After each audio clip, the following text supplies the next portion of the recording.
Cada tarde usted se siente informado.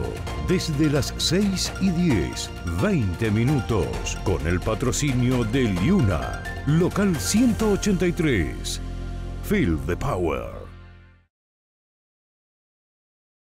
Cuando hay cambios en materia de inmigración, existen dudas. Cuando hay dudas, usted busca respuestas. Y para encontrar esas respuestas, Vilma Filici, Filici Immigration Services, especialista en inmigración, 416-482-1575.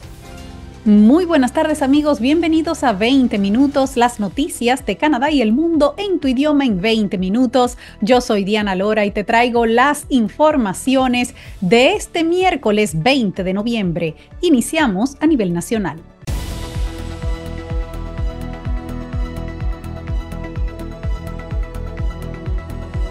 Renuncia el ministro Boaz Onolt en medio de una controversia. El diputado de Alberta y ministro de Empleo, Randy Boaz Onolt, ha renunciado del gabinete en medio de acusaciones sobre sus negocios y también críticas sobre su ascendencia indígena. En una declaración emitida justo antes del periodo de preguntas, la oficina de Trudeau dijo que el primer ministro y Boaz Onolt han acordado que él se va a alejar del gabinete con efecto inmediato.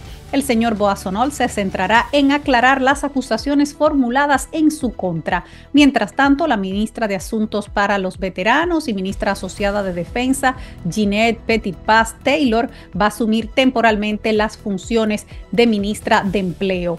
Los conservadores habían pedido la renuncia de Boaz Onolt tras un informe periodístico que indicaba que su antigua empresa de suministros médicos compartió un buzón de correo con una mujer que fue detenida en una redada de drogas. Un informe publicado en el National Post el lunes decía que en el año 2020 la antigua empresa de Boaz Onolt, Global Health Imports, GHA, compartió esa dirección en una tienda UPS de Edmonton con Francesca Leblon, una mujer que fue detenida en una redada por cocaína en la República Dominicana en el año 2022.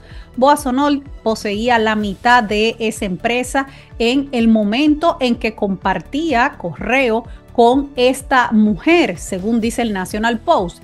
Pues durante el periodo de preguntas en la Cámara de los Comunes, el diputado de Edmonton negó repetidas veces tener cualquier conexión con esta mujer, con Leblon. Dijo: yo nunca conocí a esa persona, no he tenido ningún trato con ella, esos son los hechos, dijo él. Pero él ha estado enfrentando el escrutinio también por declaraciones contradictorias sobre la herencia indígena de su familia y acusaciones de que su compañía afirmó ser de propiedad indígena cuando presentó ofertas para favorecerse de contratos federales en el año 2020. Los periodistas quisieron obtener declaraciones del primer ministro Trudeau esta tarde, pero él no se detuvo a contestar, así que esa es la información que tenemos hasta el momento. Y amigos, el Premier Ford dice que los demás premiers de Canadá también quieren a México fuera del Tratado de Libre Comercio.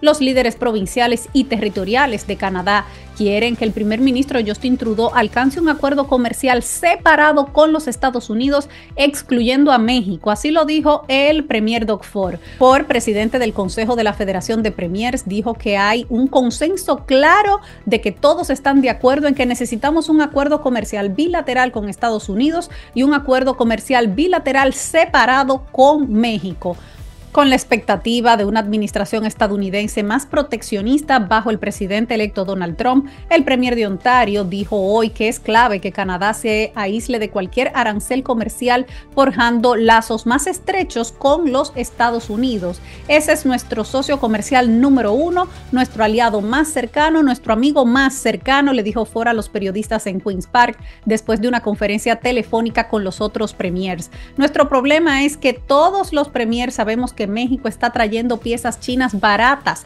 colocando etiquetas de hecho en México y enviándolas a través de Estados Unidos y Canadá, lo que provoca la pérdida de empleos estadounidenses y canadienses. Así se lo dijo Ford a los periodistas. El transbordo de piezas de vehículos eléctricos chinos artificialmente baratas, subsidiadas por Pekín a través de México, es un tema delicado en Ottawa y Washington. Ford dijo que los premiers se van a reunir en persona en Toronto el 15 y 16 de diciembre para seguir discutiendo este tema que también ha abordado por teléfono con el primer ministro Trudeau. Se plantea una misión comercial del equipo Canadá que vaya a Washington en el mes de febrero o marzo después de la investidura de Donald Trump, y este sin duda será un tema. Y oigan esto, Ontario va a perseguir a los malos consultores migratorios. Una nueva legislación provincial se centrará en los consultores de inmigración que se aprovechan de los recién llegados y los va a castigar con multas y prohibiciones para ejercer hasta de por vida. Las medidas anunciadas en el día de hoy en Brampton por David Piccini, ministro de Trabajo, Inmigración, Formación y Desarrollo de Habilidades, va a establecer nuevas normas más estrictas para los representantes de inmigración que podrían exigirles que emitan contratos por escrito, que muestren prueba de su licencia y que le den a los solicitantes el derecho de acceder a sus expedientes. Al igual que muchos canadienses cuyos padres o abuelos vinieron aquí en busca de una vida mejor, los inmigrantes vienen a esta provincia para trabajar duro, mantener a sus familias y contribuir a un Ontario más fuerte, dijo Piccini en una declaración. Al luchar por navegar por un sistema federal de inmigración confuso, muchos recién llegados depositan su confianza en los representantes de inmigración, muchos de los cuales son diligentes y honestos, pero algunos malos actores explotan a los recién llegados vulnerables, poniendo en peligro su estatus migratorio y estafándolos por decenas de miles de dólares.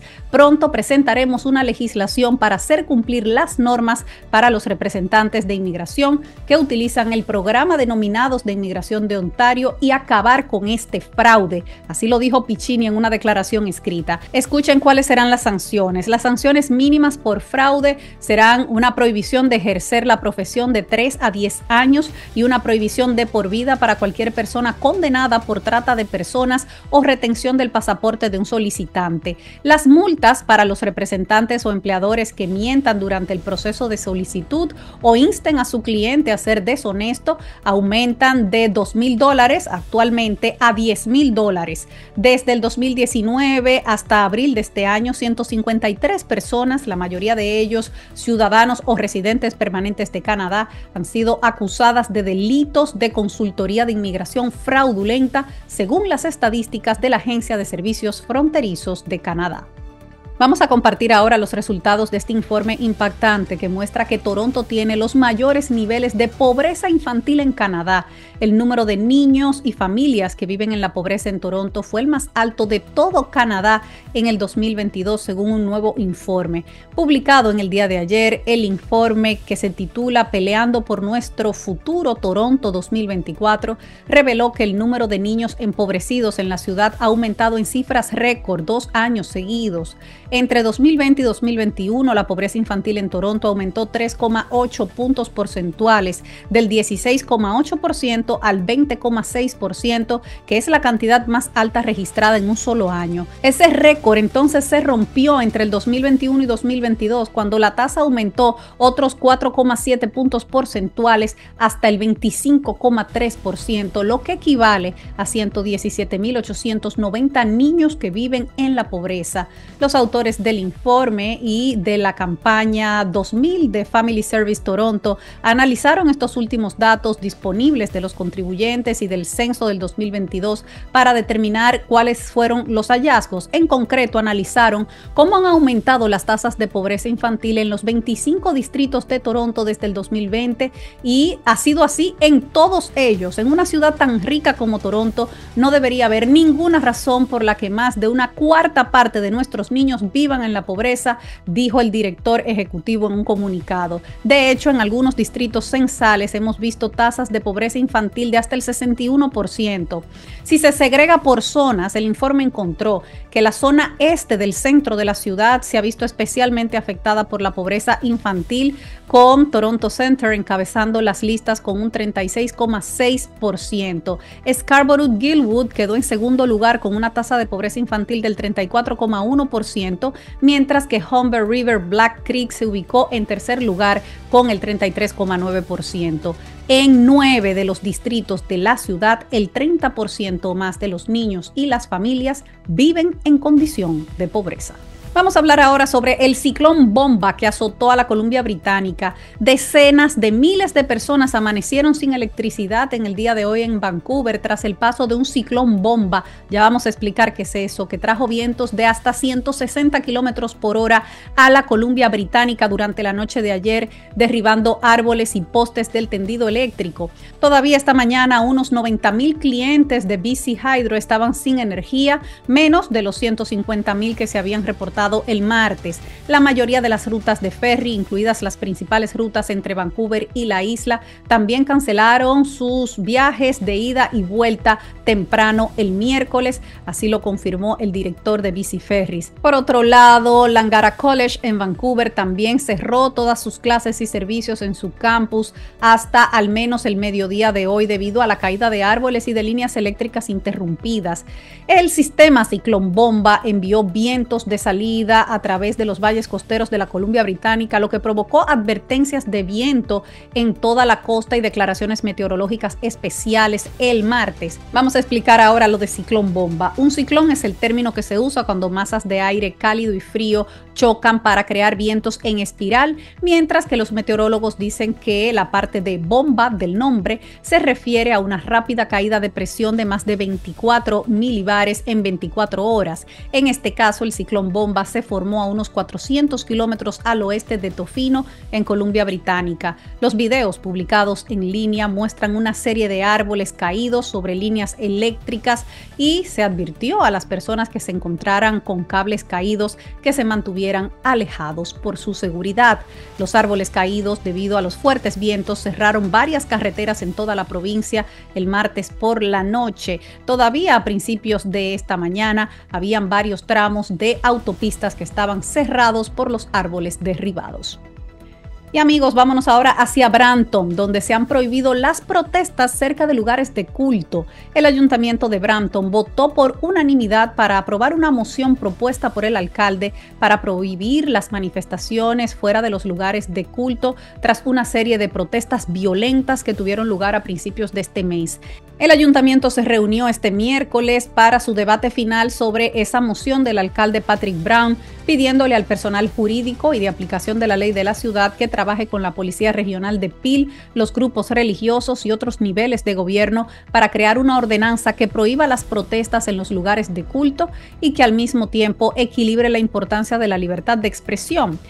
La decisión del ayuntamiento se produce semanas después de que los agentes fueran convocados a una gran manifestación frente a un templo hindú el domingo 3 de noviembre. Los videos que circulan en las redes sociales parecen mostrar a los manifestantes sosteniendo pancartas en apoyo de un país sikh separado llamado Khalistan, enfrentándose con otros, incluidos algunos que sostenían la bandera nacional de la India, y ahí hubo enfrentamientos que se produjeron mientras también se estaba dando la celebración de la festividad de Diwali en medio de las crecientes tensiones entre Canadá e India. En los videos se ve peleas a puñetazos y personas golpeándose con palos, con las astas de las banderas que llevaban, y hasta el momento se han presentado cargos contra 5 personas. En los días posteriores a esas violentas protestas, el ayuntamiento de Brampton votó a favor de aprobar la moción del alcalde Brown para poner fin a manifestaciones similares. Mientras tanto, la Asociación Canadiense de Libertades Civiles envió una carta al alcalde y al ayuntamiento oponiéndose a esta ordenanza, diciendo que como está redactada actualmente, la ordenanza propuesta probablemente paralizará la libertad de expresión y las protestas pacíficas y legales. Y escuchen los resultados de esta encuesta. La mayoría de los canadienses admite manejar sobre el límite de velocidad. Un nuevo estudio de opinión pública de la Asociación Canadiense del Automóvil reveló algunas estadísticas fascinantes sobre los conductores rápidos. Casi el 70% de los canadienses admiten haber conducido a exceso de velocidad en una zona residencial al menos una vez durante el último año. Según la encuesta, la mitad de los encuestados afirman también que conducen a exceso de velocidad de forma rutinaria en la autopista, y 1 de cada 5 conductores afirma que conduce habitualmente muy por encima del límite de velocidad. Parecería también que la edad no es un factor, ya que no solamente los jóvenes reportan estar violando las leyes de tránsito con respecto a la velocidad. Los conductores mayores de 50 años informaron que también lo hacen, aunque con menos frecuencia. Todos los grupos de edad admitieron exceder constantemente el límite de velocidad en sus respectivas regiones. Las velocidades más altas reducen el tiempo de reacción de los conductores y aumentan el riesgo para ellos mismos y para los demás. Eso lo dijo Christine Darbels, directora senior de Asuntos Públicos de la Asociación del Automóvil Nacional. El exceso de velocidad aumenta la distancia de frenado, lo que hace que una colisión sea más probable y grave, pero solo le ahorra una pequeña cantidad de tiempo en su traslado.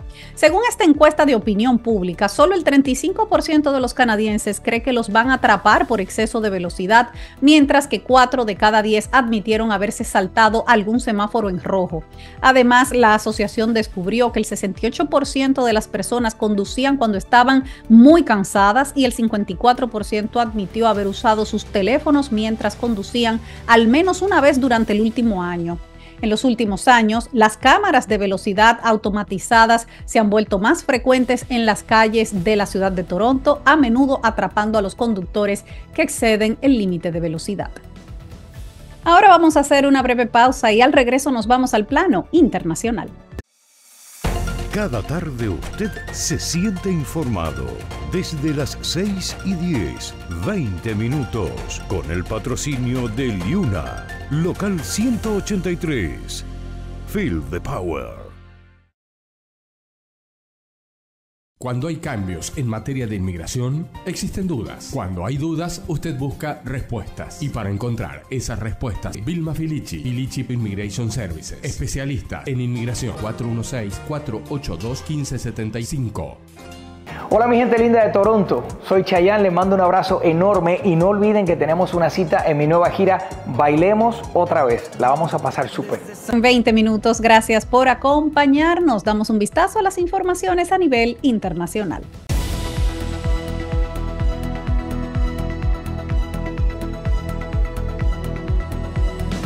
Estados Unidos reconoce a Edmundo González como el presidente electo de Venezuela. El gobierno de Joe Biden reconoció en público por primera vez a Edmundo González Urrutia como el presidente electo de Venezuela. El secretario de Estado estadounidense Antony Blinken se refirió en el día de ayer al opositor Edmundo González como presidente electo de Venezuela en un mensaje que remarca la posición de los Estados Unidos de reconocerlo después de las cuestionadas elecciones de julio que tanto la oposición como el presidente Nicolás Maduro aseguran haber ganado. Vamos a leer lo que escribió Antony Blinken. Dijo: el pueblo venezolano habló contundentemente el 28 de julio e hizo a Edmundo González presidente electo. La democracia exige respeto a la voluntad de los votantes. Así lo publicó en un mensaje en su cuenta de X. Estados Unidos ya había reconocido en agosto pasado que el opositor había obtenido mayor cantidad de votos que Maduro, pero no se había referido a él hasta ahora como presidente electo. Las elecciones de julio, en las que Nicolás Maduro fue declarado ganador por la autoridad electoral para un tercer mandato, fueron ampliamente cuestionadas por la oposición y también a nivel internacional por la falta de transparencia y de verificación de esos resultados. Ni entonces ni hasta ahora, más de 3 meses después, el gobierno ha difundido las actas de los resultados oficiales. Por su lado, Edmundo González se pronunció minutos después de este mensaje de Antony Blinken para agradecer el reconocimiento y dijo: este gesto honra el deseo de cambio de nuestro pueblo y la gesta cívica que juntos protagonizamos el pasado 28 de julio. Pero no se queda ahí. Hoy también la primera ministra de Italia, Giorgia Meloni, reconoció a Edmundo González como el presidente electo de Venezuela y lo dijo de la siguiente manera en una conferencia de prensa. Dijo: nosotros no reconocemos la proclamada victoria de Maduro, resultado de elecciones muy poco transparentes. Continuamos condenando la brutal represión del régimen que ha llevado a la muerte de manifestantes, al arresto arbitrario de miles de opositores políticos y al exilio del candidato presidencial de la oposición democrática. Creo que es nuestro deber alzar la voz y agradezco al presidente Milei porque lo ha hecho en repetidas ocasiones. Durante mi presidencia hemos expresado esta posición de manera aún más clara junto a la Unión Europea, trabajando por una transición democrática y pacífica en Venezuela a fin de que se respete la preferencia expresada por el pueblo venezolano por el presidente electo González Urrutia y sus legítimas aspiraciones de libertad y democracia. El traspaso de mando en Venezuela debería darse el próximo 10 de enero. Ya para finalizar, vamos a ver lo que nos espera en el clima en las principales ciudades del país.